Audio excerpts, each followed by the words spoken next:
So real quick, you've gotten to know a little bit about the spaces. I would love to see who's in the room and meet you guys. If you don't mind, would everyone just say your name and channel so we all know who's here, and one word. Hi, I am Lester. My channel is called Your Boy Nunu, and one word I can describe my channel is cultural. Hi, my name is Chip Desard. It's just my name, my channel, and I do video training for videographers and photographers. I'm here today representing a gaming channel, Beijing Canadian. It's a Minecraft gaming channel. Hey, I'm Jay. I'm from Sokobuka, and we're all about play. Hi, I'm Laura. I manage the social media channels here. My name is Ramona. My channel is my name, Ramona Thomas, and I have a beauty and hair channel. Sorry. Hi, I'm Sarah. I'm from Foreign Affairs magazine. I guess the word would be intellectual. Hello, I am John from JohnRamboPresents.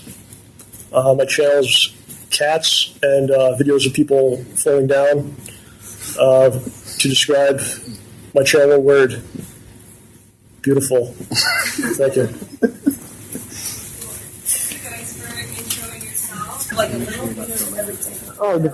Welcome to The Anomaly, the contradistinct, uncensored, unmonetizable, and deemed unwatchable by the mainstream masses.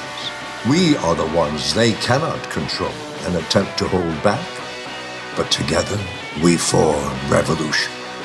The Ramborgia. Welcome to John Rambo Presents the show. Stay ballsy. Don't take any shit from anyone.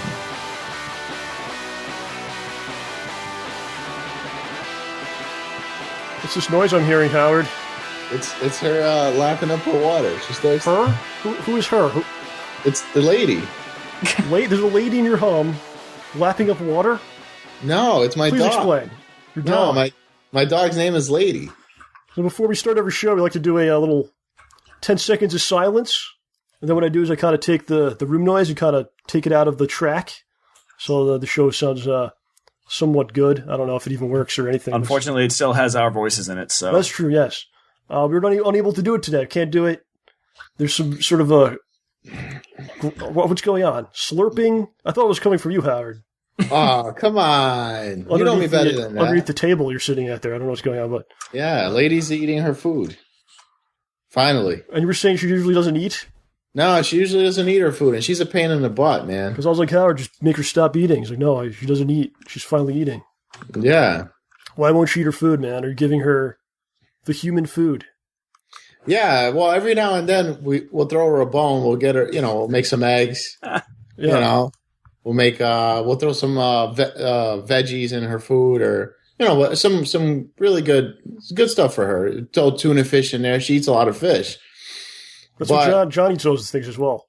That's what I feed him. Fish? That's what I feed John. The same stuff. Nice. Well, in case you haven't noticed, I haven't had dinner yet, so could you get it over here faster, please? Okay, sure. Your fish and eggs. Oh, God. That's disgusting. Well, that's what usually happens, man. You start giving them, the good stuff. It's not even great stuff you describe, but I guess anything's better than their food. Have you ever tried their food? It must be terrible. Well, for what we spend on her food, we get her really good, high-quality food. Uh-huh. And, what's that? Gourmet style. Well, yeah, it's super gourmet. You read the back of it, it's all good stuff, And she's just a pain, man. When it comes, you have to constantly change her food, because if not, she gets bored of it or whatever. Yeah, I can't really say much, because we as humans get sick of eating the same type of food all the time, right? Yeah, some people are very picky about the foods. John's pointing at. Are you picking your nose? What's happening? No, I was pretty picky. I got better, but I was super picky until I was about 23. Some people drive you crazy, man. You're going to go out to dinner, trying to pick a spot. This used to happen, going out with chicks back in the day, And be like, where would you like to go? Or she'd be like, I'm so hungry. I'd be like, where would you like to go? And it'd always be some kind of I want lettuce. John, that's not politically correct. Can we pick a... You're not being politically correct. You just called girls chicks. It's a term of endearment. in my time, where I come from. Oh man. Jeez, that's where we're at now. We're getting mad about that. Hey, some people do. Okay, sure. There's a lot of stuff to get mad about. You can just kind of pick. Yeah. Did you get mad about the red Starbucks cup? What does that mean? I don't care. Inform John about the red Starbucks. Please tell me. I need to know things. They removed anything Christmas about the cup. There's nothing mentioning Merry Christmas. It's just a red cup with a Starbucks logo on it. Huh. And people got angry. People are up in arms. Are some people happy about it, though? Well, that's the thing. Now, what if Starbucks had made the most Christmassy cup ever? There'd be an entirely different group of people yelling at them. You can't win. Nah. What if they made the coffee half price and the cup had a swastika on it? What would the feeling be? Because and then you can go ahead and argue that's the peace sign, right? Isn't that the peace sign in certain countries? Speaking of Christmas, Christmas has begun, man. I don't know if you've been around. Oh, God. The day after Halloween, Christmas began. There was Christmas stuff up before Halloween. Yeah. I was down at the mall. They got the Santa already, which is absurd. I thought Santa didn't show up till after Thanksgiving, man. He comes on the Macy's Day Parade or whatever, Thanksgiving Parade, and shows up. But speaking like what you were talking about, they kind of like de-Christmasized Santa at the mall. I don't know if you've noticed this. There's really not a lot of like Christmassy stuff to his display where he sits, right? So they made it like a futuristic like spaceship type thing. What? Yeah, it's like a sci-fi Santa. It's like a sci-fi thing, and Santa's in there randomly. Is that his sleigh? It's the future, some sort of a post-apocalyptic Santa world, or something like that. I don't know. Oh, God, that reminds me of Futurama. There was an episode they talked about Robo Santa. Oh, he's the best. Yeah, where he went around. What is it? He wouldn't give out gifts. He just started killing people. Yeah, except there was one person who was on his good list. Who's that, Bender? No, you kidding me? Zoidberg. Oh. Pretty sure it was Zoidberg. Very nice. So, gentlemen, did you find folks have the day off today? No, I had to work. John? I had to work. I had to work as well. I didn't get much done, though. I don't know if you consider that working. I got a stiff neck. I got a stiff neck right now from sleeping in my chair. Did you fall asleep? Yeah, I fell asleep. All right, so here's a question for you. You ever wake up, while you're at work, or just in the morning, and you have that moment where you're like, do I have off today? Well, first, sometimes it's like, where am I? Who am I? You ever have that when you first wake up? What is going on? A little bit. Morning amnesia. Keeps you from waking up screaming. Do you ever have that, though, when you have to, like, okay, I'm awake, I know who I am, what's going on today? Like, you have to recess, am I off? And sometimes you are off. And you're like, oh, shit, that's awesome. You just go back to sleep. And other times you're like, oh, fuck, it's Tuesday. Right? Does that happen? Yeah. I've had instances where I've woken up thinking it's 6 o'clock in the morning, and it's actually 2:30 in the morning. Wow. Oh, gosh. That happens too, yeah. Yeah, I've had that happen. And then you constantly think, like, oh, I got to go up in 4 hours. 3 hours, 2 hours. Yeah, that's pretty bad. I remember when I was a kid, I woke up, it was 4:30 in the morning. Uh-huh. And I got dressed and everything thinking it was like 6:30, 7 in the morning. And I go outside and I'm like, and then I look and I look at I'm on my way outside and I'm like, where the hell is this bus at? I go back outside. It's like 5 in the morning. I'm like, what the? Yeah, that happened to me when I was a kid too. Like I was getting ready for school and I just kind of finally saw a clock and went, oh. How does this happen? This never happened to me. Jeez. Because you didn't care about school. I didn't really go I never actually went. Oh. That's right. You went there, dude. How about, like, the one thing I miss about school? Snow days. Oh, God. It's like the most amazing feeling. It's like getting out of jail, man, right? Get out of jail free. And then what happens now when a snow day comes? You're dreading it because you're like, God damn it, I got to go outside and shovel the goddamn snow. It's just awful. It's like you still got to do what you got to do, but now there's just a bunch of stuff on the road. You might die driving in it. And it's like, that's just no fun. I got lucky because usually if it snows, we can work from home, but... Well, John's got one of those good jobs that you hear about on TV. Actually, I could work from home too, but I try not to. I can too, actually. Yeah. It's just when it's snowing, for the rest it's of the not winter. worth it, man. Do you want to receive a paycheck or no? I'm not sure if the paycheck's worth leaving the house at all for the next couple of months. That's the thing. Like you risk your life for what? Like what? Like really? What is this? Like if you're working at like, I don't know, like I'm trying to think of a job where you just really. I was coming back from Toys R Us and I drove off the road. I went off the road, nice, slow off the road in a ditch. Yeah, like oh, you're cool. there to sell kids to toys and made whatnot. $6.80 an hour. Wait, you know. no, that wasn't. All right, so let's move this along here, Matt. So it's Veterans Day today. That's what I was asking if you guys were off. I want to thank all the fine men and women out there who put on the uniform, put themselves out there on the front lines for the likes of us. We thank you very much. So with that being said, welcome to the show. My name is John. I am joined by the greatest duo walking God's green. That's right, OJ and Howard. Yeah. Oh yeah, very nice. We gotta do an intro one day for you, John. Yeah. I do the intros, okay? It's John. I do the intros around here. It's John fucking Rambo. I like it. Just do that all the time. Dude, you gotta make it more like, I don't know, it's gotta be one of those like really kitschy and campy, terrible like intros, like with silly music and like horns playing. Do you want to enter the grocery store? Not on the show. It's not necessary here. Everyone at home does that for me. Speaking of grocery stores, I went to one the other day that's going out of business. It was bizarre. What was it? Was that A&P? A&P, yeah. It's like they had stuff in there, but it was like just barren, and there was like it was a frightening scene. The one near me closed over a period of a couple of days. Yeah. And then it just reopened as another grocery store like right after. Okay. It was weird. Remember, I think you guys were with me when we went down to the city and they closed, remember, what is it, in the Bronx, they have a Pathmark? Okay. Those don't even exist, I think, anymore. They all get swallowed up by Disney eventually. Okay, that's how it goes. Disney. Wow. You might as well have Disney grocery stores. You'd probably do pretty good. Oh my gosh, I could get like Marvel cereal, except like not like the ones they made before. It would be like the knockoff brand in the bags instead of the boxes. They could just take like stale cereal from 20 years ago they find somewhere in the desert and just put the Hulk and Captain America on there on the box. People would buy it and eat it. Works for candy corn. Yeah. All right, so we have a nice little show planned today, my friends. It's going to be a two-part show.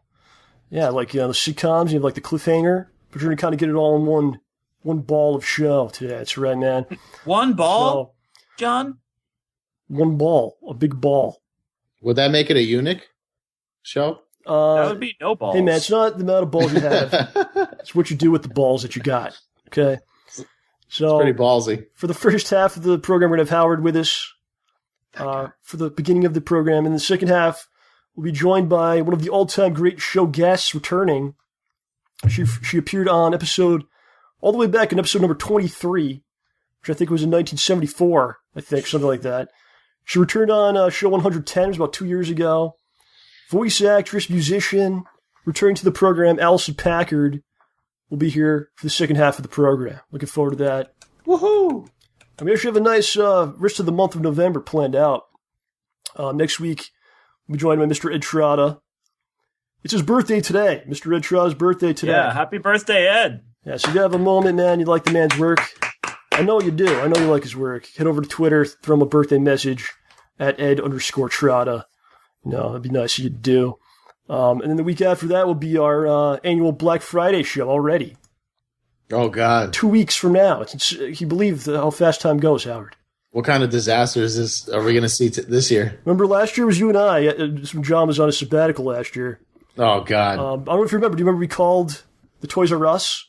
Yes, we did. We asked if we'd have the Thanksgiving dinner at the Toys R Us since they were open on Thanksgiving. I thought they were gonna have Chinese food at the Thanksgiving. Wait, we were gonna have Chinese food at Toys R Us. I thought we were gonna get food and bring it to the Toys R Us and have our entire Thanksgiving dinner in the store. Wheel it around a shopping cart. They were not pleased with that. They did not agree with it. No, they didn't. Well, that's how you go, man. So in 2 weeks, I'm looking forward to that. Hopefully, both of you gentlemen can join for that one. Maybe we should prank call Subway. They're not prank calls, however. We're just looking for more information. Okay. There's a very clear distinction. Call Subway, ask for, they could cater my entire Thanksgiving meal. Looking for cranberry subs and gravy. Will you make it for me? Yeah. Though, honestly, dude, I've seen sandwiches that have cranberry sauce and gravy in them, so Subway actually have that by the time you ask. You're right. And don't I'll have to work on that one. Throw a little stuffing in there. All right, check out the artwork for the month of November, my friends. Look Here at we go. that. This is the first one. This is from Snide.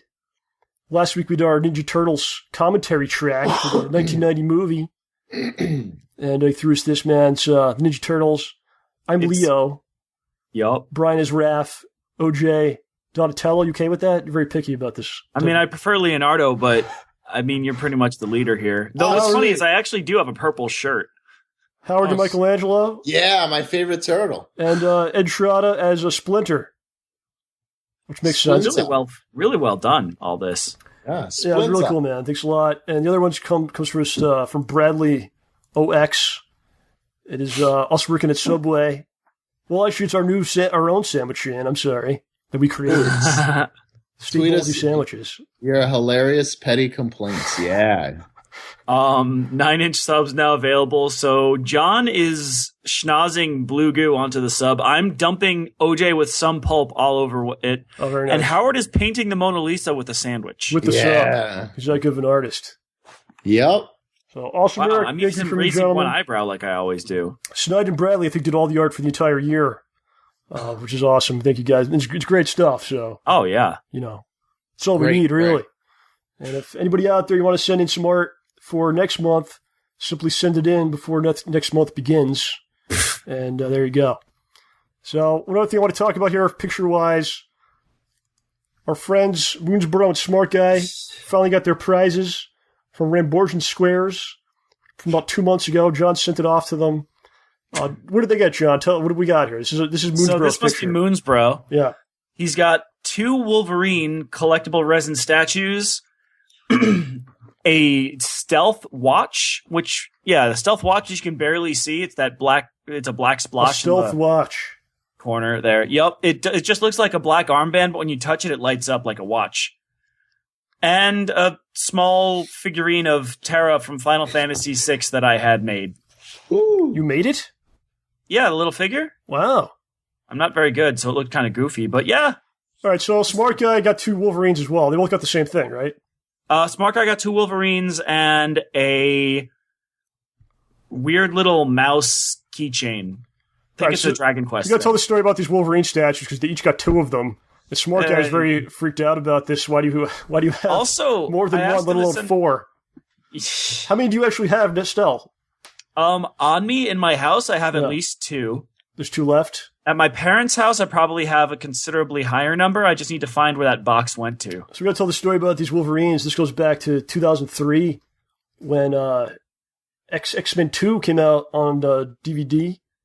VHS still happened at that time, or just DVD alone? It was probably DVD with full screen or widescreen. You had the choice between the two. I think you had to choose between stupid and widescreen. Oh! Yeah, I was a big time mall rat at the time. I knew everybody at the mall. There's a big family of people, man. And there's a dude that worked at the video store when they still had video stores called Saturday Matinee. And his name was Mopar Joe. Because he was talking about the Mopar line of cars, the Dusters and whatnot. How you know about these things? Oh, yeah, I do. So I think what happened is they sold the DVDs and they never gave out these statues. They're supposed to come with them. If you bought one, you got one. So we went in there one day, and John and I would drag John along a lot of these adventures. And I didn't have much to do. He's like, yeah, I have about 20 boxes, each with 100 Wolverine statues each inside of them. Wasn't it a full 100? I think that... I don't know. I might be exaggerating. But yeah, I think it was like 25 to 50 per box. It was a lot. He's like, we're going to throw them out. Do you want to take them? And John and I, being, the dateless buffoons, not really much else to do with ourselves. Sure, we'll take these. Well, this is the truth, John. Sure, we'll take these Wolverines. So I had several boxes. John got the other half, which he still has to this day. Yeah. I remember at the time, Howard, I sold each statue. I sold like one statue for like $15 on eBay. What? So I sold each individual statue for $15. Yeah. And I made a lot of money in 2003. So. And you were yelling at me to I wanted to get off my keister and sell them. I wanted him to sell them or give them to me because he just has them. But now they're prizes for show things. 15 years or 12 years later. So it all works out, man. But that was some good times back then. The wackiness that would go down at the mall. Remember when you had to choose between widescreen and full screen on your DVDs? Whoa. I used to work at the Toys R Us at the time, and the parents get freaked out. Or everyone would get freaked out. They would be like, what does that mean? What should I get? If you enjoy seeing the entire film, get widescreen. If you enjoy having a good portion of the film missing from the sides, get full screen. But you'd have to explain that to them because they would think the widescreen is cutting things off. Like, why is there black bars? Why do I have black bars? Because you don't have a TV from the future. From a few years later, you know. All right, so let's get into this, Howard. The saga that is the YouTube Space New York. Oh, God. This story still does not have a happy ending, my friends. No, it does not. It still has not a happy ending to this. They kind of set it up. I didn't know anything about this thing. It's basically, if you don't know, it's studios that YouTube opened up in New York. You know, it's pretty huge space, by the way. Yes, it is. I didn't know anything about this thing. You think that we all would know about it, considering we do stuff on YouTube, and I don't know. Maybe they did send it in emails or something. I just ignored it. I don't know. Who knows? It was actually Andre, the great Raposa from Respect the Pack. He found out about it, told me about it, and when he first kind of told me, I wasn't like dead set on being a part of this or like, oh, this is great or anything. It was just more like, oh, we get to hang out with everybody and go check it out. You know, that was kind of like what was in my head. And so when he first told me about it, I actually did the proper things to try to be accepted into it, which is you have to have 5,000 subscribers, you have to have no copyright strikes, and you have to be actively posting videos. So all these things fit the criteria that we got going on. I submitted the thing in. I'd say like a month goes by, I never hear back from them. I think they said it was like 7 days we'll get back to you. I never heard from them. So as a group, we all decided, well, let's just go down there and just take a look at it. We'll check it out, right? We got down there, and they wouldn't let us in. As we talked about, we did the whole show in the car, you know. And of course, they have no phone number or email to simply ask them, like, hey, can we just come and take a look? Don't contact us. We'll contact you.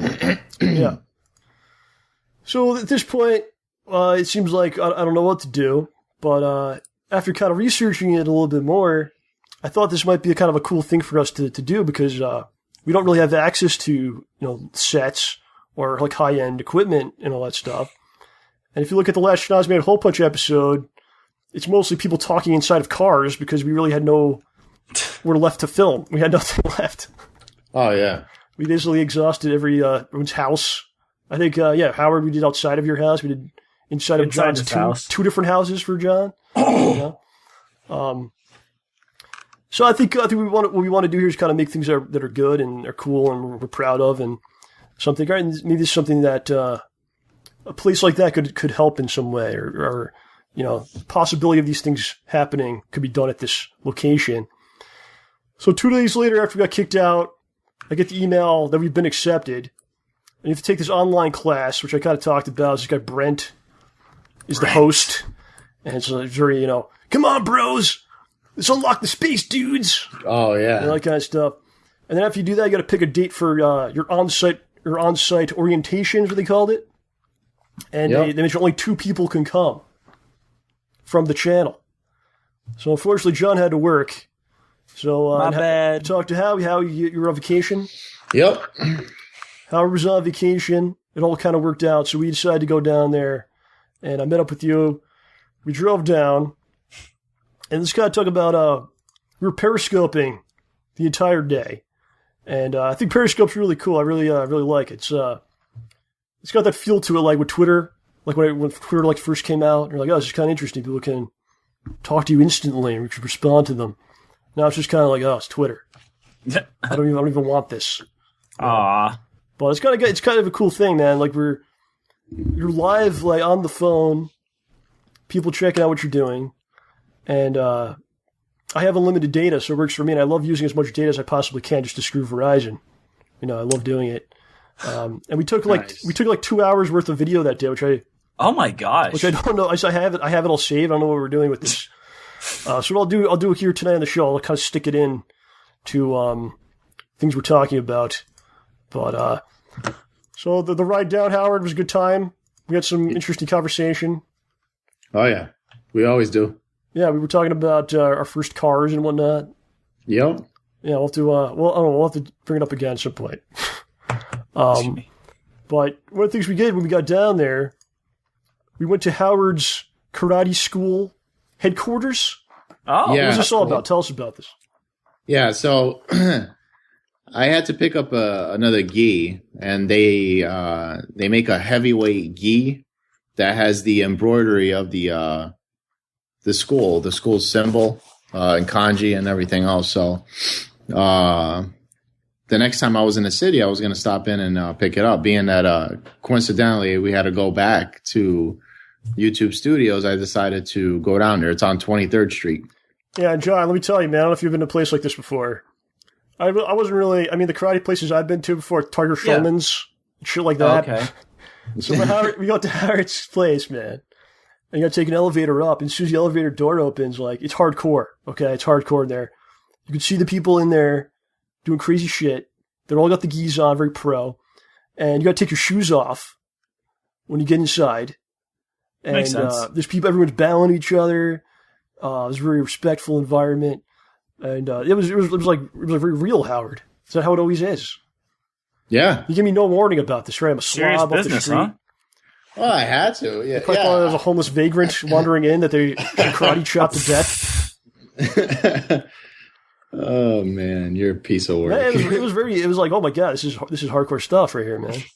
Yeah, and it's funny because when we got back, I brought it to my mom. My mom had him, hem the pants and hem the top of the gi because I can't stand wearing long sleeve stuff, the long sleeve shirts.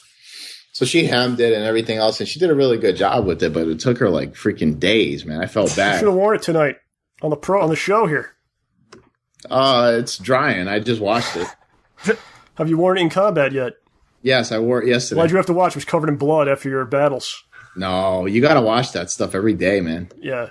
Every time you use it, or else it gets real. What's with the gi, man? Does it absorb? What's the practicality of it? Does it absorb the sweat, or like do you guys use it in the fighting, or? Well, when you like when you go into a tournament, you have the gi on, and not only is it's a representation, like the gi usually has like a symbol of the school and everything else. So it's about pride in the type of martial arts that you're taking.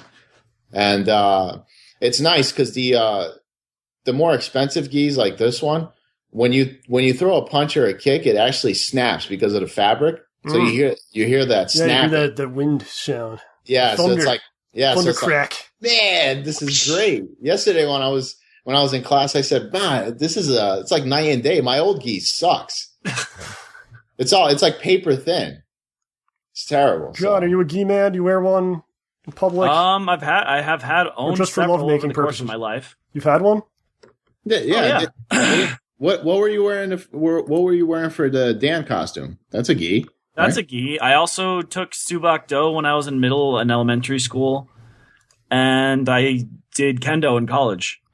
So yeah, I've worn gis, man. Okay, you're a gi man.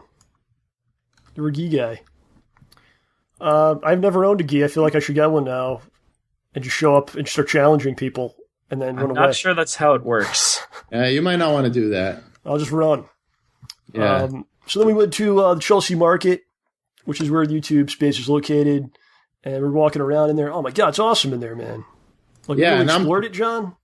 I wish we had time to do it. Yeah, and, we did. Me and Howard did it. We went through the whole thing. And I'm still pretty pissed that we decided to eat at that stupid diner instead of eating there. We went to this really shitty diner, John. It's called the Malibu Diner. Malibu? The Malibu Diner. Was it really humid inside? 23rd Street. They had like the menu had like palm trees on it and shit. I don't know. It was a weird theme. It was a very weird theme. It was a strange theme. It was pretty bad. The Chelsea Market's crazy, man. There was like a knife store we checked out. There's like an Italian food place. We found that fish market. We found cockles. Of course you did. We actually found cockles. Yep. You love the cockles. We confirmed the existence of the cockles. They have a restaurant which I'm going to go next time I'm down there. I'm going to go to. What was it called, Howard? Mexico, Japan. Yeah, Mexican Japan. I love that. That's the shit I love. You take things and combine them. Like into wonderment. What do they have? It was like tacos. I saw the menu a little bit. Tacos with Japanese things in them. Was that kind of a thing? Okay, like I'm guessing what, teriyaki chicken taco? Yeah, it might be something like that. You're on top of this, John. You've had this before? No. But it was basically you're on the right track. I can't quite remember. But I like that kind of me stuff. hungry, dude. I'm gonna fight you. Okay. Yeah, I'm getting hungry in my now, gi, too. man. So then we go up to the YouTube space. We have a certain appointment. You're supposed to be there at a certain time. Oh. For whatever reason, we got off at a different floor than we did the first time. Howard, why did this happen? Because that place is confusing, and you don't know what the hell is what. So we got off at a different floor than, and it was the wrong floor, but it was like the same thing. We go up to the guy at the counter. He's like, "What are you doing here?" I'm like, "We're supposed to be here at 4:30." And he's like, "Why? Or who are you supposed to meet?" I go, "I have no idea." And they had some other guy came out, and he's like, "Yeah, you guys are in the wrong spot." And we were kicked out again. Yep. But on the way out of this floor, there's a gentleman, a Ramborgian gentleman, was sitting in the lobby. And his name is Chris. And he told us what happened to him. He had the same problem as us, where he showed up thinking you could just take a look at what they got. And they told him to leave. And they also told him that he can never return because he doesn't have 5,000 subscribers. Ouch. Yep. So here's a video. I'm going to play the Periscope for you now of our interaction with this gentleman. So here you go.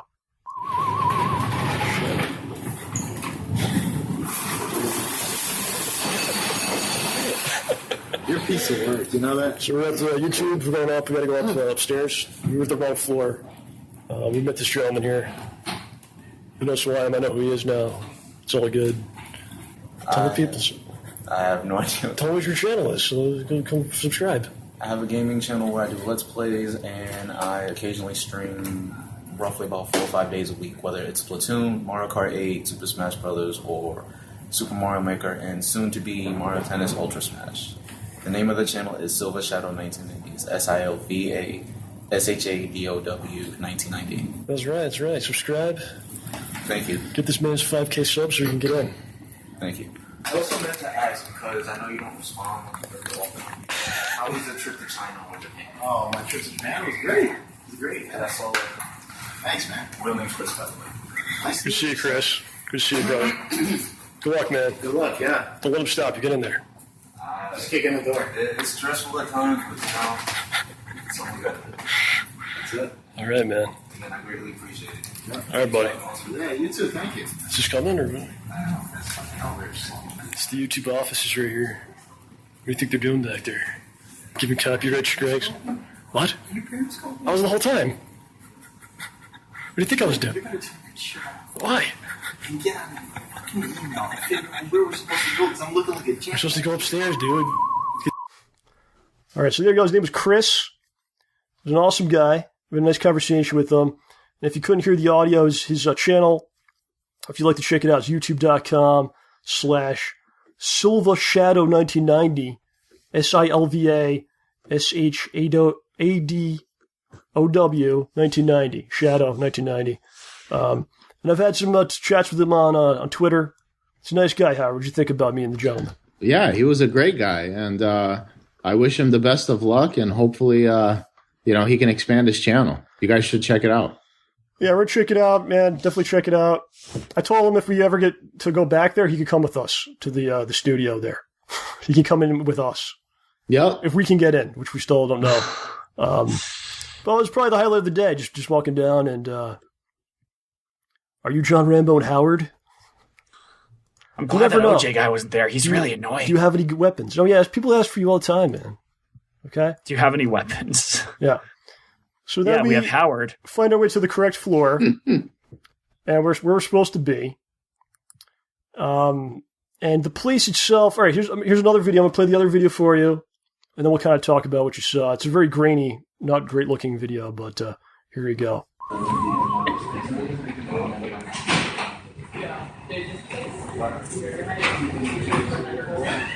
Unlock the space, Howard. Unlock the space? Unlock the space, Howard. Once you unlock the space, what goes inside the space? Tell me. Me. What? It's disgusting. 5 feet of that. Hey, bros. Get ready to unlock the space, bros. Dude, they changed this. Remember the last time when we came here, the guy was in the front? There's like a podium. Yeah. I think it constantly changes. I feel kind of creeped out. Do you feel like weird? Yeah. Do you feel like you don't belong? Like I feel like I should leave. So Howard, one thing I got to bring up from these videos, you seem to be getting quite annoyed with the periscoping I was doing in some of these. He thought that Periscope was below you. No, I didn't get annoyed, but you were going nuts. You weren't supposed to be filming at all. In the you got Did you show you got him? You got in deep shit though. You saw that, right? They'll see some things, but I mean, I didn't get in deep shit. But you do. What was the thing we signed? You signed a thing. We didn't read it. I think it said like, "Do not film." Oh my! Seriously? So not only did I do film, but I'm also actually showing them on this program right now. Oh, but dude. Whatever. The place in the last video you saw, you kind of was me talking about how I felt uncomfortable there, and the place is just strange, man. It's like too clean, like it's super clean. Like I could eat a steak off of any corner of that place. I'd feel okay with that. The people are too nice to you, which is also weird because the guy was such a dick the first time we went.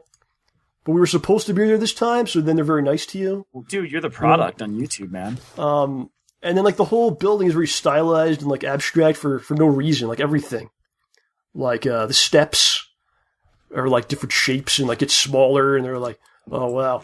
And like even the chairs are like bizarre. Aren't they interesting? These chairs, like just give me a folding chair, I'm fine, okay? No lawn chair, it's fine with me, man. Any thoughts on the building itself, Howard? They utilized it. They utilized the space very well. Space. And there was a lot of areas that we didn't even go to. Remember? Well, a lot of them you can't get in because you have to have certain of subs. Level access, yeah. There was one guy we did talk to, who was a nice guy. He came up to us actually, started chatting. He asked what your name was. He said Howard, and he's like, I don't like Howards. I had a roommate named Howard I didn't like. Oh God, was that the guy that was that had the channel about Yeah. He's like, well, he was asking about our subs, and we're like, oh, we got 20,000. He's like, I have 150,000, but not in really a dickish way. Just kind of. But he does like hypnotizing videos. Apparently. Oh, okay. Yeah, hypnotizing. It was weird. Were you thinking he's hypnotizing you while you were talking to him? You're like, yeah, oh, and then it was funny. Now. It was funny because when we got back in the car, John, I told John to look at the channel, and he was like, "Fuck this! I'm not going to watch this. I'm going to get hypnotized." Well, I went to check it out. No, listen, the guy was a nice guy, and give him all the credit in the world. Whatever he's doing is successful. But it says it has a warning in front of his video. It says the effects will last for 1 hour, and it tells you like what to do, how to watch it. I'm like, I'm not getting involved in this. It's too much for me, man. All right. Well, he's going to be waiting. It's the video's going to be like, kill Howard. I was going to be like, yo, here's $20. Can you hypnotize Howard? Oh God, come on. Tell him to undress in the middle of the YouTube space. Come on. So the first part of this thing was a tour of the studios itself. The guy doing the tour was not very into it, maybe, Howard. It was the whole thing lasted maybe 10 minutes, maybe 12 minutes. Yeah. And he would kind of go from each room. We'd start in one room, be like, here's a room, you could film here. All right, here's another room, you could film here. And that was pretty much the extent of... Yeah, here's a room you can record audio in. Here's another room you could jerk off in. Yeah, and that was in my mind actually the whole time. Like, this is the porno I would make in this room. This is the type of porno. But the people in the tour, there's maybe 30 people along with us. Yep. And I would say a lot of them weren't really paying attention. A lot of them actually on their phones. Why? And there was a girl I actually saw like on a computer that she was holding, and she was writing tags to one of her videos while on the tour. Yeah.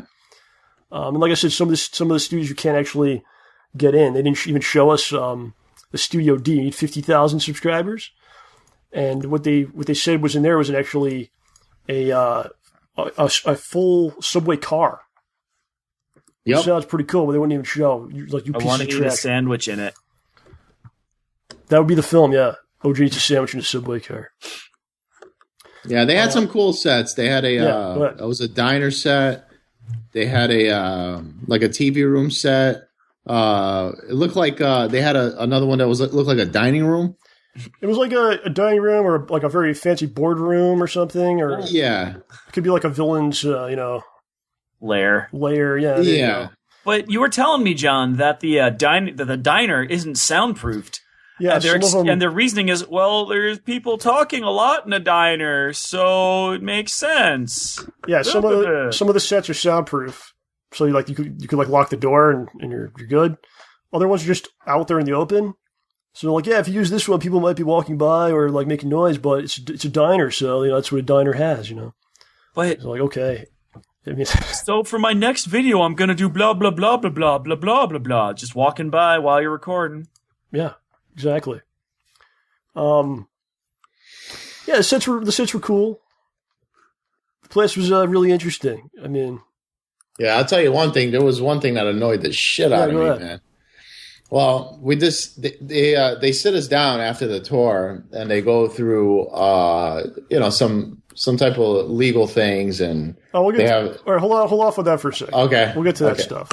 All right. Well, okay. So, but just as far as the tour itself, if you have anything to say. No, that was pretty much it. Go ahead. I have something about the. All right, we'll get there. Yeah. But yeah, it definitely gets the wheels turning in your head when you see the different sets. And for me, I've never been to a real studio, or just seen how it's set up. And what me and John are used to doing is very, very different. In some ways, more noble, I think, and courageous. But to be in a sound studio and there's lighting everywhere and like just lighting, it's amazing. It's pretty insane. So I was grateful to be on the tour. Honestly, it was cool. And then it was like 12 minutes actually to going through the whole place. It seems so fast. Like I think we're done. That's it. I think it's all right. Let's go. Let's leave. And they're like, no, everyone's got to go downstairs for some classes. So we go down this like big flight of stairs into the bowels, and there was 2 classes. The first one was this. I knew this was going to happen, so I kind of had in my mind what I was going to say. The woman doing it, she did a great job, by the way. I think both of the hosts, I don't know what you call them, the Brents, they did a really nice job of presenting their information, as boring and mundane as it is. But they did the whole thing where it's like, please go around the room, introduce yourself, let us know what your channel is, and if in one word you can use to describe it. So you guys got to see that in the beginning of the show today in the intro. Where it got to me, and I said, my channel's cats, and videos of people falling down, which of course is the things on YouTube that get the most views of anything, I think. Yep. Man gets football and groin. Yeah. And people laughed at that. It was nice. It was good. I felt proud of myself being a dick. A dick? Yeah. Top 10. So what was that first thing even about? I can't remember, Howard. The first part of it, basically, she went and gave an overview of what you can do at the YouTube space, what you have to do in the next 60 days, and what other thing, what you have access to. Like, once you sign up for the one in New York, you can utilize any YouTube space in the world. Yeah, they got them in Berlin and Brazil and freaking Japan, Tokyo. Nice. They got one in Los Angeles. And the one in Los Angeles is a lot bigger than the one in New York. So it'll probably be in our best interest to to go to the West Coast and utilize that space. They had a Q&A. Say hi to Mr. Strada. The West Coast one, you have to have 10,000 subscribers. No, but if you sign up, I think if you sign up with the one in New York, you have access to it. Some people had some really amazing questions. Like this one guy who goes, "Hi, I do gaming. That's what I was me?" going to talk about. Yeah. All right, go ahead. What? The thing is, all right, you go to school and people, the teacher tells you, hey, there's no stupid question, just ask. But there are stupid questions, and that's a really stupid question. So at the end, she gave her presentation. She asked if anybody has questions. So he raises his hand and he goes, and that's another thing. People asking question after question. Some of them are really dumb. This one was the dumbest. And all the info's online. You can also send emails and stuff. This not one forever. This one was the dumbest one. He raises his hand. Then he's like, well, I have a gaming channel. So what can I do to you, or what can I do to utilize this space? Well, what the fuck are you here for? Oh, yeah, that's the whole point. Like, they don't tell you what you should be doing. Like, you could use it for editing videos. You could do anything. Yeah, and it's like, yeah, but if your whole focus is gameplay video, what do you think? You're gonna come in and bring your systems and do a recording there and use one of their cameras? What's the purpose of that? That's just a waste. The biggest thing I got from this part of it was that anything that's made at the YouTube space, they have to approve. So if you make your video and you used their space for any part of this video, you have to submit it to them first.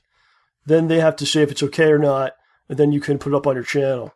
That's how it works. So I don't even know if anything we make would even be allowed to. This is what we could do something like this using the actual soundstage. Yeah, absolutely. I mean, so I'd love that.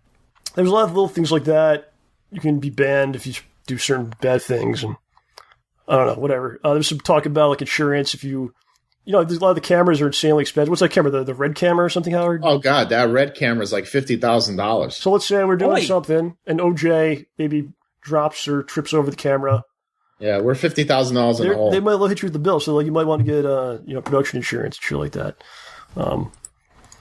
So the second part of it was the copyright school, and it was done by a woman who works for MTV, or she used to work for MTV. Yeah, she works for. Oh, she used to work for MTV. Copyright expert, and a lot of stuff she said was great and made a lot of sense, but really coming from YouTube is very like I don't know what's the word here. I don't want to say hypocritical. It's a little strong. I guess you could say it. Weird. It's like you can't take people's characters and make parodies with them. You shouldn't be, I don't know, taking someone's work. It has to be, certain criteria. One guy actually raised his hand and asked, well, what about people that do cover songs and get millions of views? And then she basically said, we'll get back to you later on that. And they never did. Of course not. So it was a lot of the stuff, like you're not supposed to take people's characters or certain things and just do whatever. You can't just do whatever you want with other people's material, basically.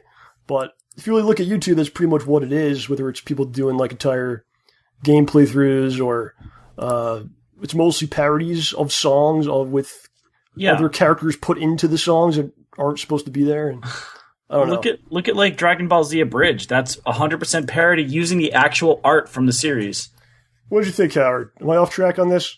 No, there was a couple of things that were a little strange. Like, it's kind of questionable as to whether or not it's copyright. It was like that whole thing with Alice in Wonderland. And they said that video that got put on Alice in Wonderland, or that video, when it got posted, it won something on YouTube. And I think they were able to monetize it. But what killed me was if you're you go ahead and you can do parodies. But what gives you the ability to actually use the animation and dub over it? Yeah, that's what's questionable. So there was a lot of legal stuff, like you said. They were just trying to kind of protect themselves, even though they might not enforce these things. They're basically like, we told them not to do it, so it's not our fault if they do. It was like kind of wink type of situation. But yeah, what are you gonna do, man? So that part was pretty dry, man. And then we finally got out there. It was over 2 hours that we were actually there. And then we were done. I was like, oh, cool. Now we could potentially use this, man. This will be something that's good for us. It's free studio time. Even if we just record a show in like a real studio, it should be cool. Or just use something we wouldn't really normally have access to. My plan was for the last show of 2015, which would be into December, that would be like a show that we made there. Which would be, I was like, that was in my head. 2 days later, and if you remember what I said earlier, you have to have certain criteria. One of them is you must have no copyright strikes in your channel. 2 days later, I received a copyright strike on my channel after watching this copyright school where I'm like, I'm never going to get a copyright strike. I make all my own stuff. They'll never give me one. I got a copyright strike on an episode of the Pro Wrestling Smorgasbord, which was from 2013. It's from March of 2013. It's not even monetized, but they must have used something from the WWE, where there was a piece of music, or they don't even actually tell you. What they do is they take the video and they lock it, so you can't see what the thing was, and you can't even delete it. They don't let you just delete it and then it goes away, which would make sense to me. If you deleted it, then there's no problem. Yeah. You can't do that. It's basically in limbo. You have a copyright strike that will expire in 6 months. It takes 6 months, so that means that, here's the thing. If you do the YouTube space orientation, you must use the space within 60 days. You must actually go there and film something within 60 days, because they want to feel like you saw the orientation and now you have the information, and in a timely fashion you use the information to make something. If you don't go back within 60 days, you have to do the whole process from scratch again. So as of right now, it's looking like in 6 months we might have to do the whole process again if we want to do it. But I filed a counterclaim, which basically says that in 14 business days, if they do not respond, if the party does not respond, then they'll remove the copyright strike. But you're also saying that you are willing, and I don't know what the correct term is, but you are willingly allowing them to sue you if they choose to do so within 14 days. So I may be sued, or it may just go away. I don't know if it's going to be cleared up before December begins, which is when I would have to put the thing in to film something in December. We'll see what happens, but it is what it is. I'm not really too upset. We'll just keep doing our stuff no matter what, no matter what, and we'll go with the flow. It's not the end of the world or make or break situation, but we'll see what happens. But it's kind of a wild ride, Howard. Yes, it is. Very wild, sir. Do you think we'll ever get in there to do something? Well, eventually, but I don't want to have to go through the whole thing again, because now if I sign up for it, we have to go through the whole rigmarole again. Yep. I asked about it because I said, well, my channel has X amount of subscribers. Can I go ahead and be waived, from this? And now you have to do it again. Okay. All right, so we'll see what happens, man. We'll let you guys know. Maybe the copyright strike will be gone, and we'll do something. Or if not, we'll still be making things on our own. It's what we do anyway. And perhaps someday we'll get in there. I don't know. Time will tell the tale, my friends. But we're going to have to step off right now. We've got Alicyn coming in. My Thick Howard. So much for joining. Thank you for having me on. Giving your take on the YouTube studios. And thanks for coming down there, man. It was a great day we had. John, wherever you go, I am right behind you. Oh, thank you very much, sir. If you're happy, I'm happy, Howie. All right, thank you, Howie. Yep, All right, friends, we'll be back in a matter of moments. All right, welcome back. Joining us on the show, we have actress, voice actress, musician, and one of the all-time great former show guests from AlicynPackard.com. That's Alicyn spelled with a C. If you misspell it, who knows where the internet may send you, so don't do that. Alicyn is here, back on the show. Yay! Yeah. It's good to be back on the show. I've missed you guys. It's been a little while. Yeah. You guys to all kinds of awesomeness, making movies and doing shows. Making no money, but that's okay. We're having a good time here. Living the dream. That's right, yes. No Something injuries. like I'll take that as a win. the nightmare is the dream, yeah. Living the nightmare. This is the third time you've been on the program, but the first time we've gotten the video going. Oh, yeah, I know. I was thinking about that, right? Because last time I had some technical difficulties. And then I don't know if you guys were doing video before then or not. We didn't know how at that time. Yeah. We barely understood how to click a mouse. Technology. It's a whole new world here. We'll be doing holograms in 10 years from now or something. I don't know. Oh, yeah. Reach out and touch me. Ooh. So, Alicyn, I believe you have an announcement to make here, something huge, life-changing that you have not told anyone yet. We're the first ones to find out about this. Yes, that's true. Are we just going to just dive right into this really large, really big, really enormous new news that I have here? Wow. I know. Oh, that's awesome. I know. Congratulations. I'm 8 months Congrats. pregnant. 8 months. Yeah. Wow. Yeah, thank you. We're having a baby boy. Due date is January 6th, so Oh man. right on the holidays, and it's pretty exciting. It's our first baby, and looking forward to it. You know, it's all the feels. Having a child is all the feels. I can imagine. Including feeling like a giant inflated beach ball, or like Violet Beauregard when she eats chews the gum, and or like my silhouette's just like looks like a Care Bear. I was a Care Bear for Halloween because that's exactly what I look like from the side. Well, to be fair, Care Bears are awesome. So Care Bears are awesome, and Love-A-Lot has 2 hearts. You know, Love-A-Lot Bear, she's a heart. She's a Time Lord. She doesn't she do weird stuff? Like, she can play a fortune too, right? See? Time Lord done. That's Almost it. done. Problem solved. Crossover. So it's really wonderful news. Really, really great. Congratulations. Thank you. I was nervous about, if I should bring it up. I even asked you on an email, like, is it okay to say it? Because I was very nervous I would offend you or something.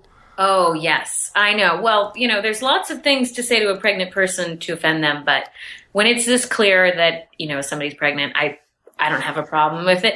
And, I think sometimes actors or voice actors will wait a long time to tell people, but I don't really see the point because the baby's coming either way, Yeah, So. we're going to find out. Like I said, I was afraid I was going to offend you, so what I did is I went to this parenting.com. Oh, yeah? And I found many questions that you should never ask a pregnant woman.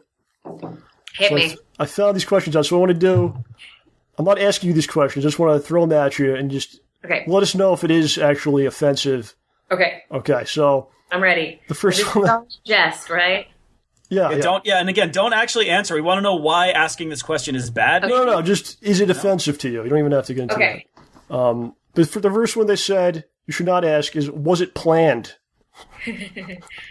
I think that's kind of funny. No, I don't think that's too offensive. Okay, I will not ask you that.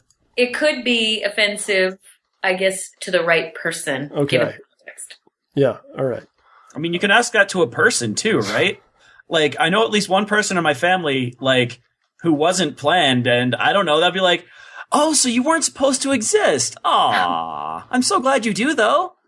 Hey, happy accidents happen all the time, Sometimes it's, oh, hello. My cat, I don't know if you can see him, has just started nudging me from, hello. Ow, ooh, ow, you have limbs. Jeez. Well, don't let him get that webcam. So for that one, I mean, I'll say whether it's offensive for me, and then in general, you probably don't want to ask that unless you know the person really well and you're joking. And let us know if anyone actually asked you these things too. That'd be nice to know. Yeah. Here's a go on. It says, "Are you sure you're not having twins?" Oh, that's terrible. Majorly offensive. That's mean. No one has asked me that yet. Okay. But I have gotten, wow, you're really packing it for 6 months. Oh, you're man, huge. Nice. You look way more pregnant than your friend. And Your husband's not saying these things, right? No. Okay, He's had to deal with a lot of my fragile self-image with my new 30% larger frame. Oh, you look excellent. Come on. Oh, thank you. You look great. Okay. Yeah, twins. Don't do that. Don't ask that. Ooh, bad one. So here's the opposite, I guess. It says, are you gaining enough weight? I don't really understand that one. So that one, a lot of people I think are offended by that, but I personally wouldn't find it offensive because it would imply that people think I look thin for my pregnancy. So, but some people do, if they're not showing as much. People carry very differently. If you're short, you're going to look a lot more pregnant than somebody that's taller because the baby just goes out, Okay. So that one's not so offensive to me. Okay. I will. But it does sound judgy, right? Are you sure you're gaining enough weight? Like, it would have to be really a pregnancy expert asking the question because... The doctor or something, yeah. Yeah. Okay. All right, there's only a couple more here. Can I touch your belly? It's better that people ask than just go right in for it, right? Did that happen to you? People just start...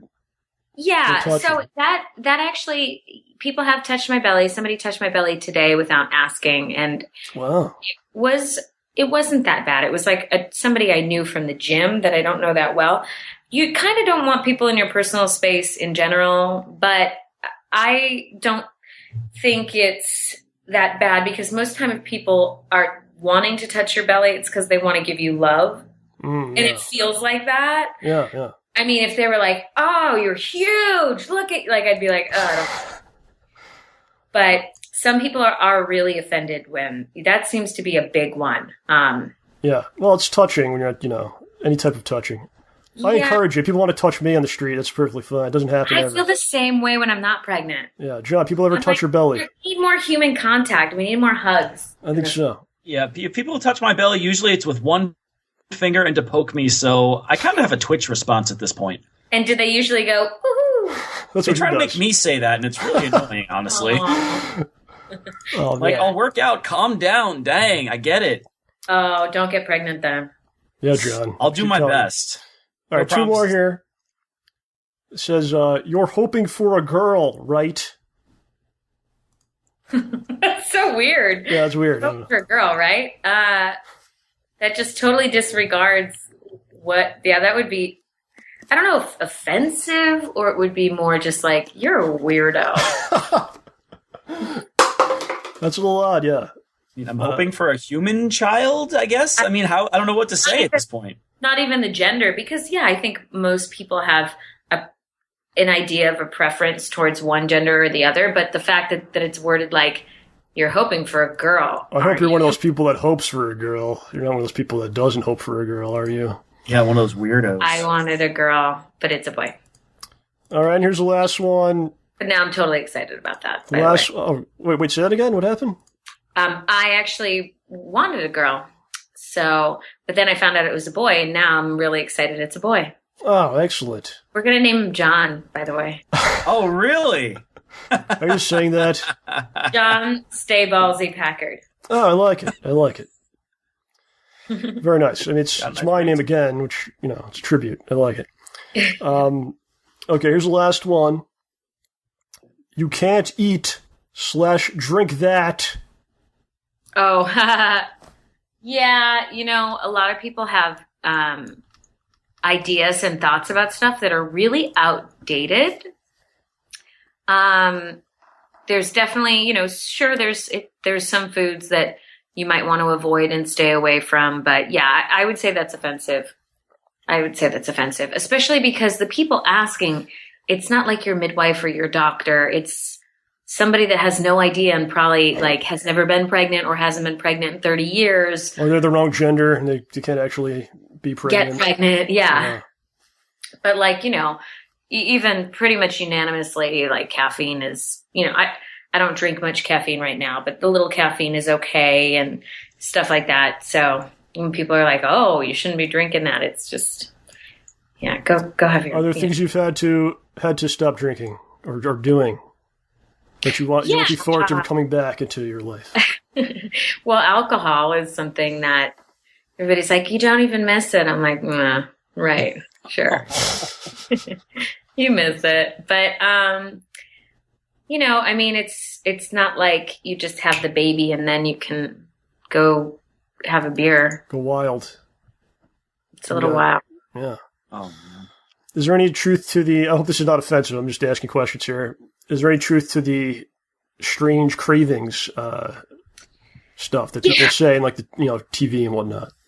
I noticed more food aversions than cravings, and that was more like the first trimester, so the first part of the pregnancy.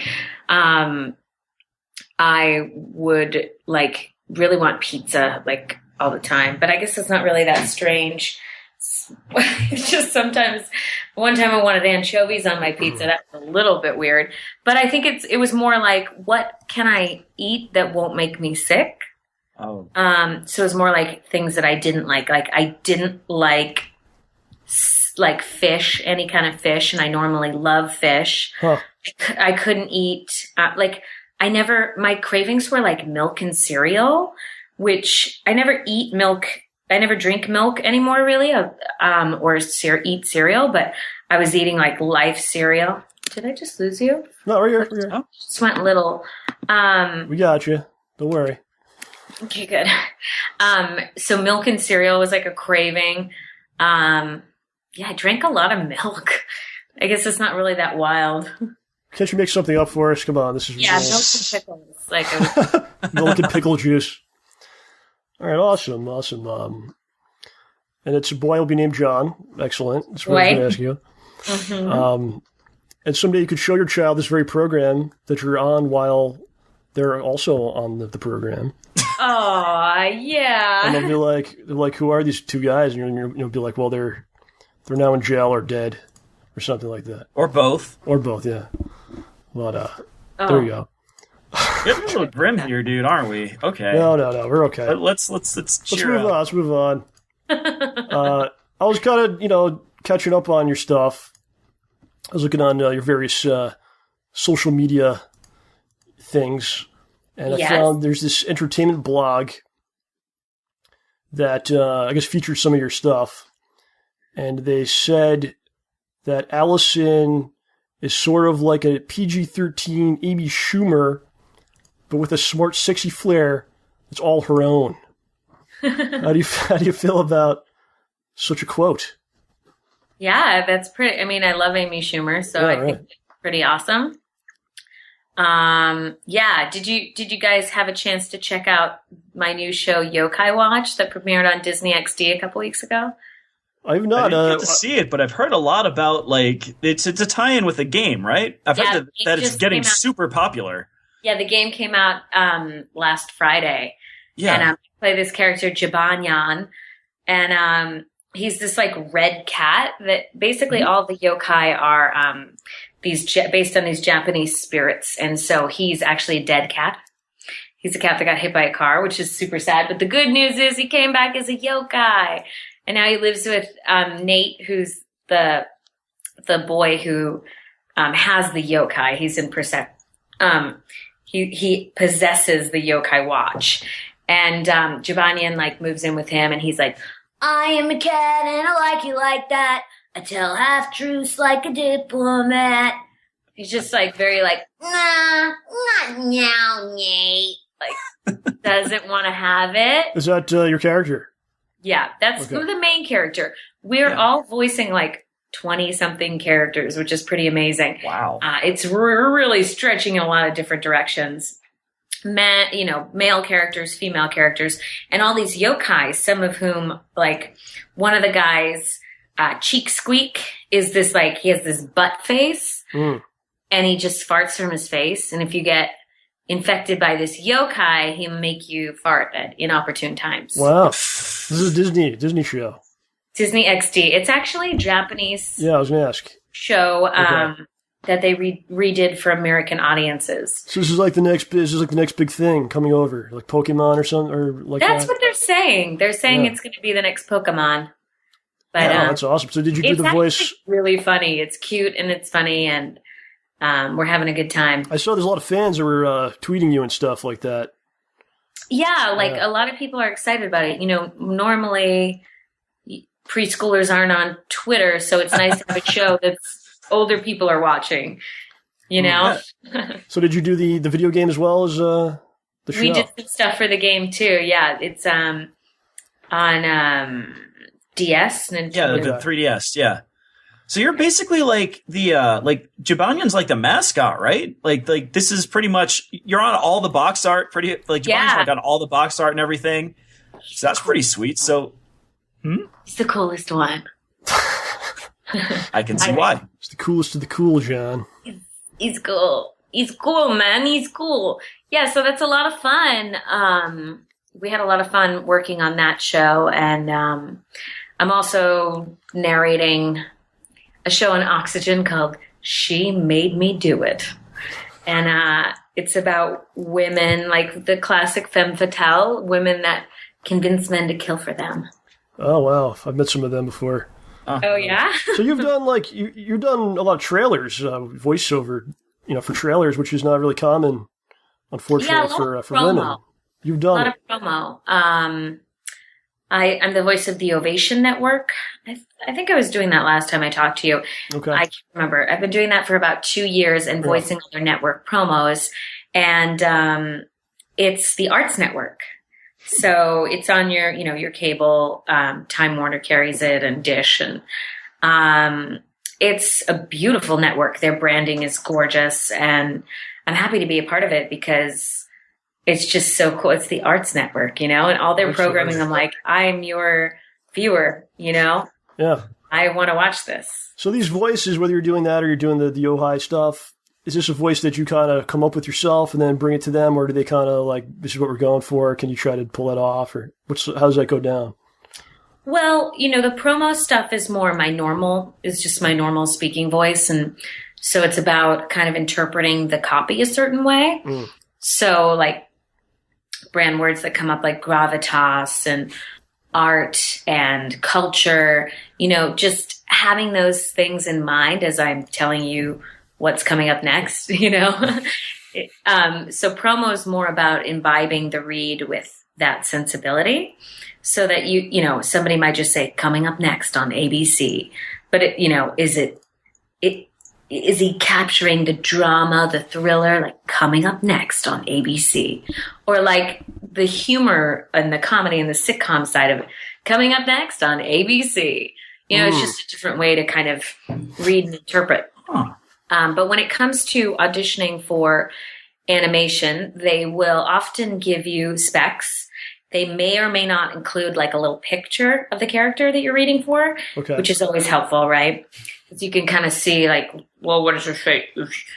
Cheeks squeak faces like this. So, you can kind of play around with it, and then, if the character's really tiny, maybe his voice is really tiny, or maybe it's against type and he's like, hey, what's up? And he's like this big. Hey guys, how's it going? So you can kind of play around with it, and sometimes you'll give a couple different options for a character.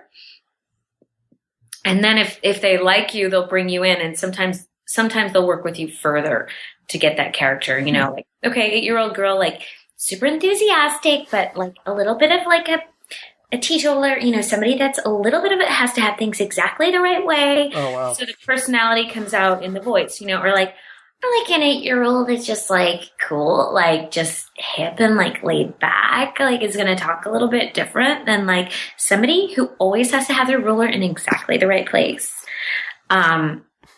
So, you kind of, and then maybe they'll narrow it down to their list of selects, and then they'll bring you in, and sometimes they'll put you through the ringer. Yeah, I can imagine. Try it like this, try it like that. Try it like this, try it like that. Throw a little accent on there. The best part, I think some of the best comedic animation characters are derived from this sense of improv. And I was working with them in a voiceover improv group for a little while. I also do improv over at Nerdist. Yeah. And you bring in that sense of spontaneity that this is like, creating these characters, and they come from a very real place because it's your collective unconscious, so you're bringing in archetypes of characters. So like the witchy lady and like the princess and all these different characters, but because you're kind of coming up with them off the cuff, you're, bringing in your true creativity and sense of play, like a kid, they're the best at it. And then we just get older and we forget. Yeah, it was really. I used to run around being characters all the time as a kid, and yeah, it's kind of sad now. Like, it's not the same. I don't know what happened. You're kind of like a character now. Try drugs? No, what? I said try drugs. Oh boy, he's a character. He just doesn't realize it. The best characters don't realize that they're a character. You know what I mean? It's that kind of thing. Yeah. They just I just remember playing X-Men as a kid, and I had no problems going from one crazy situation to the next. That was the best thing. Well, now you got paid bills. It's not too late. Well, did you ever do that stuff when you were a kid? Like run around, like pick a character. Absolutely. Like we had like insane epic games. Like there was one that my sister and our friends, my mother's friends' sons, she has 3 boys, and the 5 of us would go on the search for Oxy. And it was like an Indiana Jones-esque adventure game that we played like all summer long, searching for Oxy, which I don't know, was just like a popular pimple product. Yeah, I remember that. Okay. I don't know, we made it into like this whole game. The Stride X was like the enemies you had to take down before they found it. I don't know if we ever we just had to take down those giant pimples. No, so that's the 1980s right there. I think we're around similar ages. Yeah, we didn't have all the stuff, man, all the gadgets and whatnot. So we had to just like go out in the yard, and there's like a pile of mud, and you got to make those. Right? Yeah. Do you think kids nowadays don't do that? I have no idea, honestly. Yeah. They're staring at their We're about to find out, right? Yeah. Let us know how it goes. I will. Well, I mean, I think that so much of it is, you can't say, I think it's challenging to parent in this environment where everybody has a device at a very young age, and the kids just naturally are drawn to it, like 2, 3, but there's so much of the imagination and creativity that's built by playing with yourself and creating these imaginary scenarios and making art and all these crucial aspects of human development. Like, just hope they don't go away. There's creativity the computer is a tool as well. It's not necessarily, it's are we consuming or are we creating with it? But it's just so easy when you're on it, even if you're sitting down to like write something or like record a song, and then you go to like YouTube and you start watching videos, and then you watch the video, and then it's a half an hour in, and you're like, who is this crazy lady? Yeah, the whole day's gone. Yeah. So I think it's something we know that we struggle with. So it'll be interesting to see what the next generation does with it. That's right. I saw here you did some stuff for Metal Gear Solid 5, which just came out recently. For what? Metal Gear Solid 5, is that right? It was on your... Yeah, actually that was early this year. It came out early this year. The game just came out maybe last month. Last month, okay. Yeah, it was a big deal. Yeah, it had some real big stars in it too. Yeah. I didn't work with any of them. Yeah, I did work with director Chris Zimmerman, who directed them, and she's amazing director. And I played a female soldier. It was a lot of more strenuous type of dialogue and all the death calls and shouting and. Oh no. Yeah, I don't want to give away too much of the storyline. Is that tiring to do stuff, death calls for, an extended period of time? It can be, but they usually put it towards the end of the session. Oh, that's good. So they'll start out light, and then as the time goes on, it'll get more intense. Is that fun to do? Dying? Yeah. Over and over? Video games can be fun. There's so many different types and styles of games. There's, the post-apocalyptic games, and I actually just did some voiceover for a new game. I don't think I can say, though, but a really, really big game. Not on this show. Save it for like something, a little bigger than what we got going on. We don't. Yeah, I'll let you guys know. Hold on to it. Hold on to that information. It's okay. I also really like doing like the silly and fun games like Youkai Watch. That was a fun game to do. Not a ton of dialogue, but really fun. This sounds really exciting. Like this could be a pretty huge thing. Yeah. The Youkai Watch? Yeah, I think so. Yeah, we'll see. I think they're already, they're looking at getting more of them made. So we just wrapped. Oh, wow. Those types of games, they usually really pump them out, too. So there could be like, who knows how many. Yeah. Oh, yeah. It was like those, was it 3DS or something it came out for? Yeah. I could swear that New York Comic Con, they were like playing it up a bit, too. Like at least two of my friends were talking about it. Yeah, Jibanyan, they did what? At least two of my friends were like, have you heard about Youkai Watch yet? Have you heard about Youkai Watch? I'm like, what's Youkai Watch? And then they gave you the whole deal. And then you went and bought it, didn't you? I haven't been. Right yet? Not yet, no. What? What are you waiting for? I'm a horribly lazy person. I We'll think get I it still tomorrow, have bills to pay too. I'm terrible. Who's getting it? Okay, well, maybe Christmas. Somebody get it for you. Not me. Or Hanukkah. I shouldn't stereotype. Yeah. Don't do that. Come on. We're trying not to offend you here. I mean, please. We celebrate both, so. Oh, that's good. Okay. There you go. Let's ask you about your music. I saw on your YouTube channel, which is Alicyn Packard. Uh-huh. You guys could go check it out. You did about 6 or 7 of these homemade music videos. Yeah. Yeah. And I watched a bunch of those. Really love the stuff. Less Than 3 is what you played for us many years ago. Yeah. Oh, yeah. And we really love that one. And you had a bunch of other ones. I was just hoping you give us like a little bit of, backstory into the meaning of some of the songs. Just kind of if you want to touch on them. So the Less Than 3 song, I think you've kind of talked about before. You actually played it for us a while ago, but it's just general, like what was going on there when you put that together?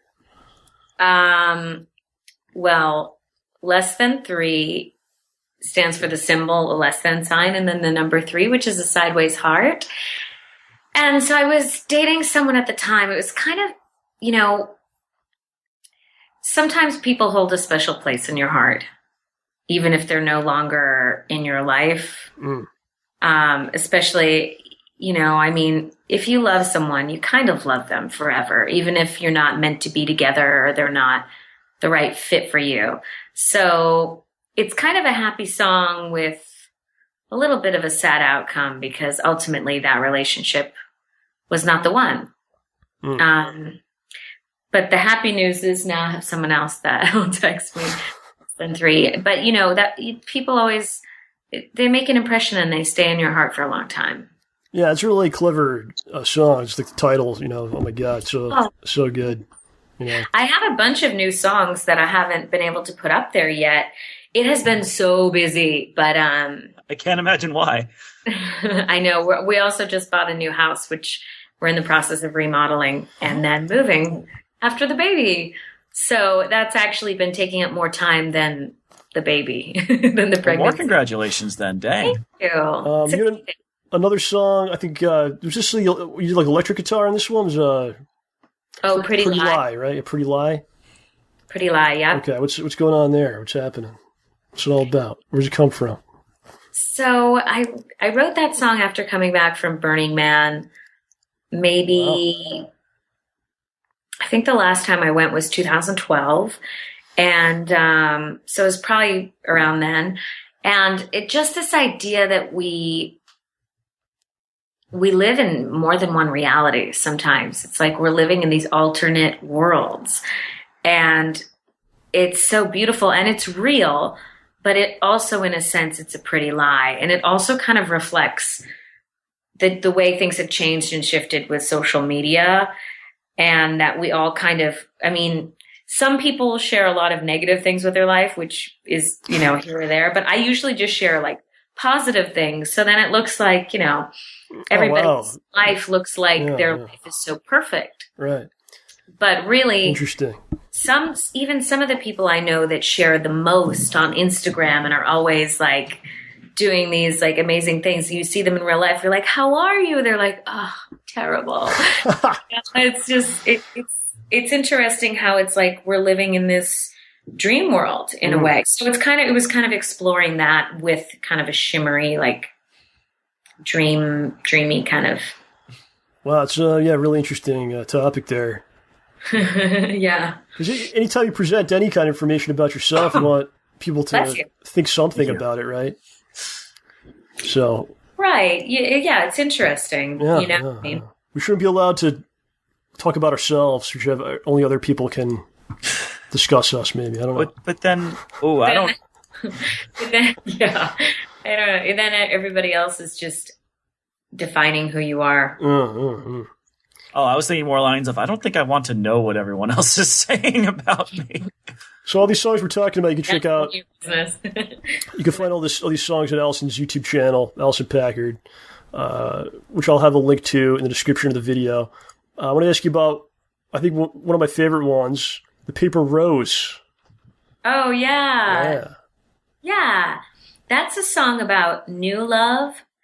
I was falling in love with somebody, and I was at a bar at an airport, and it was early, like 9 in the morning or something, but had some extra time. I think I was having like a Bloody Mary or something, and the woman that worked at the bartender like made this like paper rose for this guy that was like clearly a regular and gave it to him. And it was just really sweet. And I thought at that stage in love, it's so delicate. It is like a paper rose, and you don't know how it's going to work out. You can't know. You can't know how it's going to be with someone until you're with them for a little while and you see, are they for real? Do you want the same things? Are you compatible? But it kind of doesn't matter, because in that beginning, you just have so much positive energy and so much good feelings. If you can just ride that wave of like joy and stay in that space, then that's all that really matters. Because whether it works out or whether it doesn't, you'll still have that paper rose. Wow. You have really incredible explanations for your songs here. Most people are just like, oh, it sounded good. Sounded pretty good. I love songwriting. Wow. I wish, I don't know, in an alternate reality, I would just have done that for the past 20 years or 15 years. You know what I mean? Instead of just on the weekends. And I mean, I have a number of songs that I've written, but it's a tough way to go. It's a tough road there. It's hard as an artist when you're interested in a lot of things to balance time to achieve true mastery. And you're good at a lot of things too. So how do you go, oh, this is the thing I have to do, Yeah, it's paradox of choice. I can't just. You've done a lot of you've done a lot of live performances, right? Over the years. I did a lot of stand up and have done some comedy shows and music shows as well. I may be doing one more music show in December, which will be my last for a while, my last before the baby. And I'm actually, I wrote a song for the baby, which I'm going to be performing this weekend at my baby shower. Wow. Yeah, 3 of my closest mom friends are singing backup. It's sort of a doo-wop soul lullaby. Oh, that's tearing up here. This is amazing. Going back to your live shows a little bit, is there one show that kind of sticks out in your mind as maybe like a great one, or is there one that maybe things went kind of wrong that's kind of funny now to talk about at all, or anything like that? Or? Jeez. I got to open for a comedian, a friend of mine named Dwayne Perkins, at this place called Stand Up Sangria in Arizona. I got to go to Arizona with him and do a show. And that was awesome because Dwayne is like, he's been a comedian for many, many years, is very seasoned. He's done late night. He's done the whole circuit. And he's hilarious. People love him. And I was opening up for him, so it's a bit intimidating too. But this particular show, there was like a bachelorette party. So there was like 25 like drunk women that were amazing. And, they really got my humor. So it was very, it was an amazing show because of that reason. In terms of bad shows, oh geez, just to think, I can't really remember one particular. Well, that's good then. That's a good thing. Hey, Foley, you want to come up here?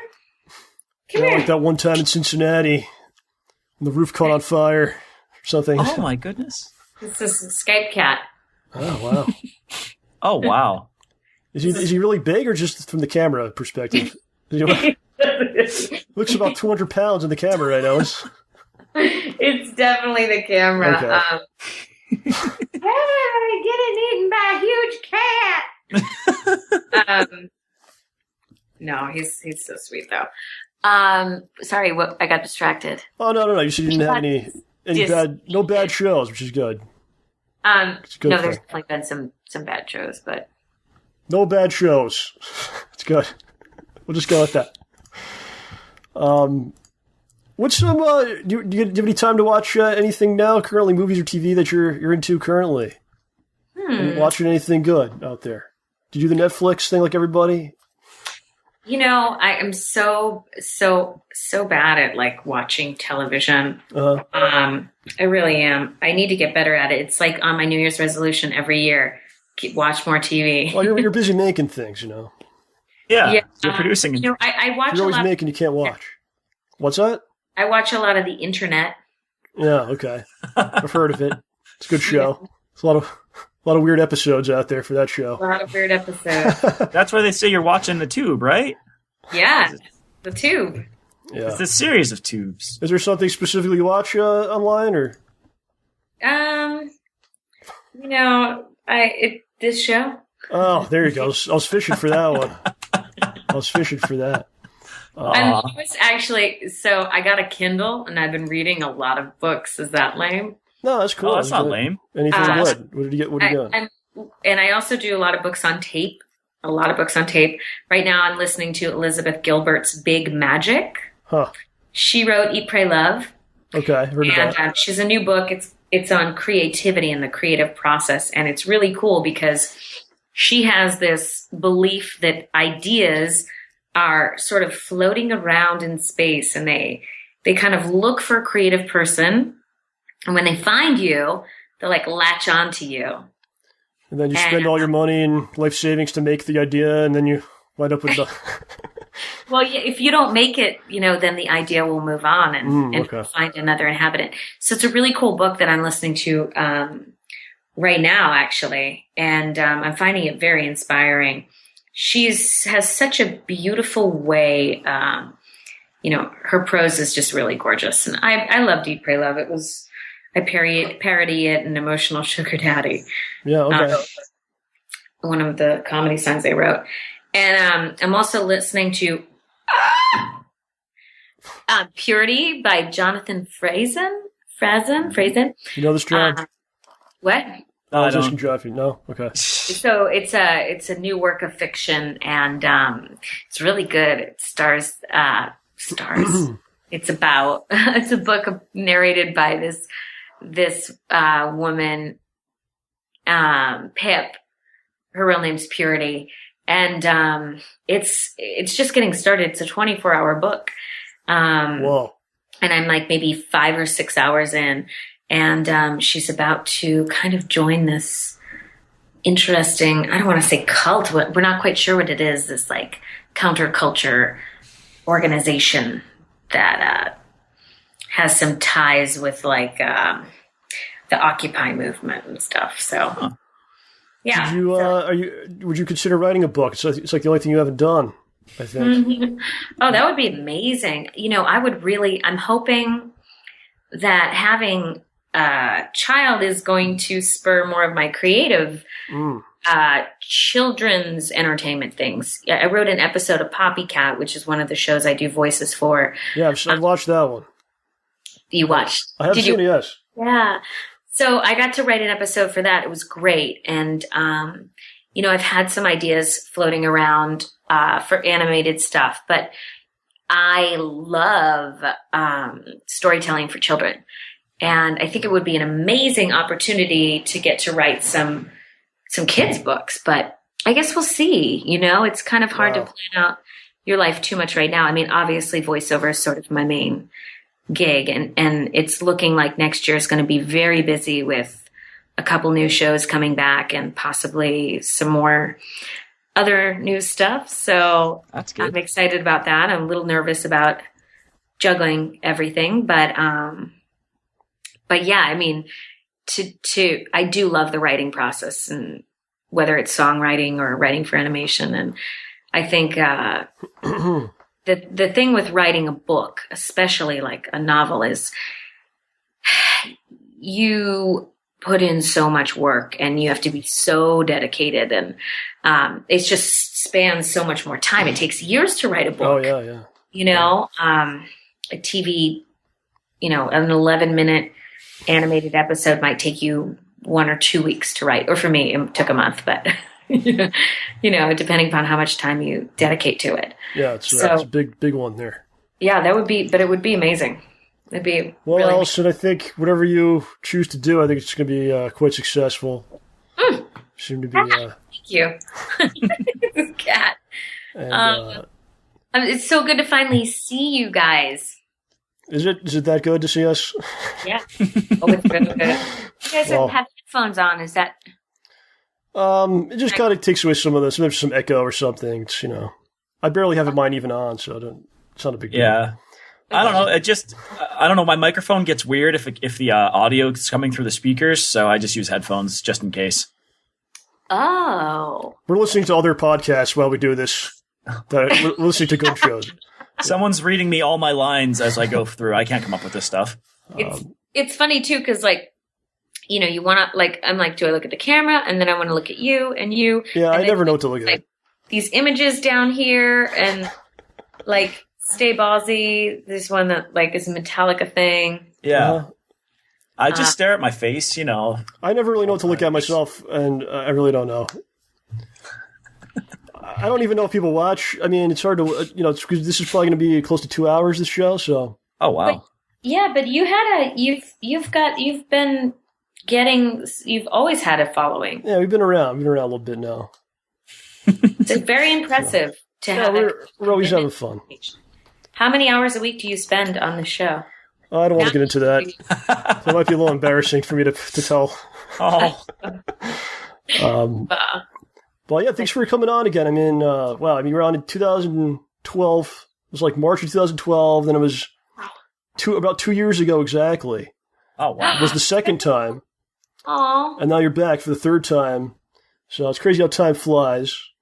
And I must say, I'm really back. Oh, anytime. But I must say, you just seem so happy. You're like, it's like flowing out of you. It's just amazing to see. It's positivity. And really happy to see that. It's awesome. Really, congratulations on everything that's going on with you. It seems like things are going really well. Congrats to you guys, too. Well, thank you. We'll take it. Keep up the great work. And we hope to see you again. See you again soon. Definitely. You're basically co-host now after 3 times. You're basically part of the operation here now. Awesome. I love it.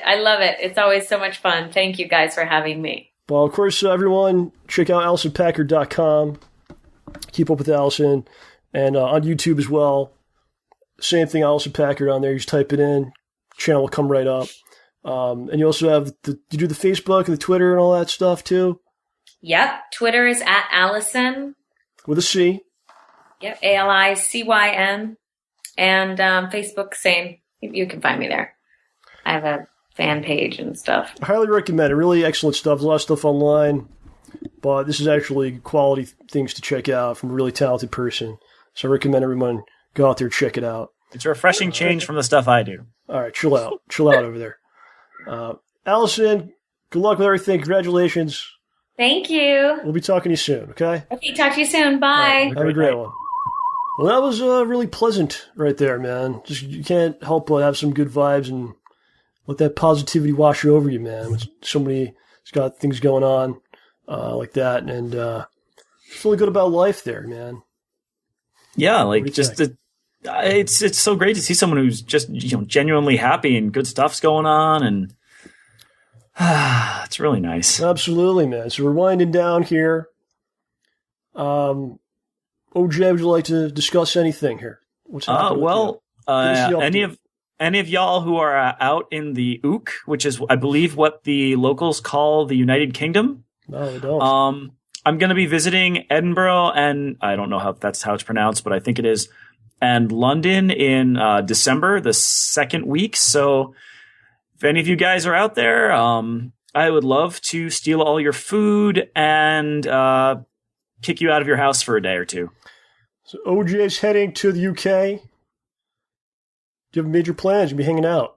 Yeah, still figuring it out maybe at this point. Flying to Scotland and then working my way, then taking a trip down to York and then going to London. And then, I don't know, I've got to figure out the rest. There's apparently just Christmas markets everywhere, so I guess I know what everyone's getting for this year. So if you're in the UK, it's your opportunity to either say hello to OJ or perhaps to run away from him. We're giving you fair warning that he's coming. Yeah, we're basically warning you guys. Go on holiday because I'm coming, and I might sink the island just by standing on it. I don't know. I cause tremors. It's good, man. You have a good time there. I hope so. Speaking of good times, got another show coming at you next week. That's right. The birthday boy, Mr. Ed Schroeder, will be on the show. It's been a while since we had just Ed. An Ed show. Man, it's been quite some time. He's been on the program for a lot of the game shows, but it's time to get down and dirty Ed style. If you got a moment out there, man, please hit up Twitter or wherever you can find Mr. Ed Schroeder. Throw him a birthday message, man. Ed, at Ed_Schroeder. Of course, the Facebook fan club page. I'm sure he'll be happy to say hi to you, man. I think that's going to do it. It was a good show. Two-parter right there. And I'm looking forward to a lot of the shows coming up. Yep, it's going to be a fun season. One thing I'd like to say before we get out of here, there is a series from the UK that's a couple years old at this point. Oh, no. I just found out about this. I'm a little behind the times. You guys are smarter than me. You guys are up on things. You probably check this out. It's called Black Mirror. It's awesome. It's basically like the Twilight Zone, but like done modernized, I guess, or how it would be done today in a lot of ways. It's very... Episode 1 was just... It was really good, but... I found out about it because I was looking at upcoming Netflix original shows, and they're actually like financing a whole season of this show. So I was like, let me check this out. And the first episode's insane. I had OJ watch this. Yeah, dude, you told me to watch it, and I promised you I'd watch it that day. I had just finished bottling cider. It was midnight. I'm like, I need to go to sleep. Wait, no, I promised John I'd watch it. And then I stayed up until almost 1 a.m. watching this. And then you went to sleep right after that? Yes, I did go to sleep right after that. So it's an awesome show. I recommend it. It's pretty out there, man. We'll talk about the episode at some point. I just want to put it out there, man, if you guys want to check it out. Yeah. Because I really liked it. And some point in the future, we'll discuss the what we saw there. We'll give you some time to catch up. It's wonderful stuff. Like episode 1. So, my friends, that's going to do it. OJ, if you will, say goodbye to the beautiful ladies and people. gentlemen. Gentlemen? Ladies and gentlemen. The word doesn't exist. Gentlemen. Gentlemen. Ladies and gentlemen, you have just experienced the show by John Rambo Presents. For all of us here at John Rambo Presents, we want to say thank you very much for watching. For Rambo, for OJ, that's me. We say thank you, and for Howard, and thank you, Alicyn, and thank you, everyone, for being here. Is that it? I don't know. This has been a production of STAYBALLSY.com, the best in free and optional entertainment. Have a pleasant evening, and remember, stay ballsy. Don't take any shit from anyone.